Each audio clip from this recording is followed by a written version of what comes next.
সাকরাইনের রঙিন ঘুড়িতে রঙিন হওয়ার অপেক্ষায় নীল আকাশ। পুরান ঢাকার একটি ঐতিহ্যবাহী প্রাচীন উৎসব পৌষ সংক্রান্তি, যা সাকরাইন হিসেবে জনপ্রিয়। প্রতি বছরের ন্যায় এবছরও পুরান ঢাকার অলিতে গলিতে চলছে সাকরাইন উৎসবের জোর প্রস্তুতি।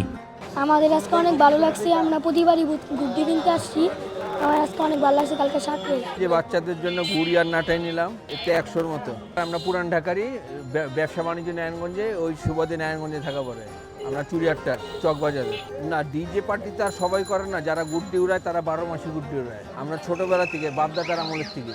আগামী 4 জানুয়ারি উদযাপিত হতে যাচ্ছে এই সাকরাইন উৎসব। তবে ঘুড়ি বিক্রেতারা বলছেন এবছর ছন্দপতন ঘটেছে ঘুড়ি বেচা কেনায়। গতবারের তুলনায় এবার একটু কাস্টমার কম আছে, মানে এবার একটু বাইরের সাইডে সাকরাইন হবে না, তো তাই এই কারণে একটু কাস্টমার কম। আবার এবার একটু গুড্ডির দামও বেশি।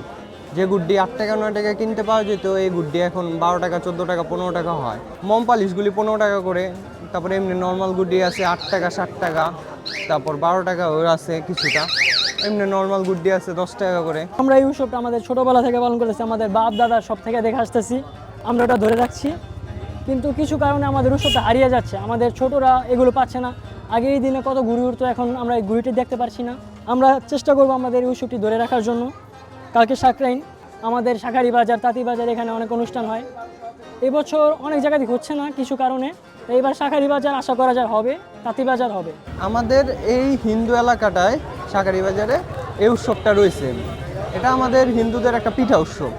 তো এটা আস্তে আস্তে ছড়াইতে এটা একটা বাইট সাইডে পার্টি হয়ে গেছে, যেটা উৎসব হয় না। এখন কেউ ঘুরি উড়ায় না বাইট সাইডে, এখন সব ওই যে সাউন্ড মিউজিক নিয়ে সবাই আনন্দ করে। কিন্তু আমাদের এই শাঁখারী বাজারে এখনও পিঠা উৎসবটা রয়েছে। সকালে গুড্ডি উড়ান, সন্ধ্যার পর থেকে পিঠা উৎসব, সবাই মিলে আড্ডা দিয়ে একসাথে ফ্যামিলি মেম্বার পিঠা খাওয়া হয়, তারপর অনেক আনন্দ করা হয়। ইতিহাসবেত্তাদের মতে মুঘল আমলে 1740 সালের দিকে নায়েব নওয়াজেশ মোহাম্মদ খানের সময় পুরান ঢাকায় সাকরাইনে সূচনা হয়।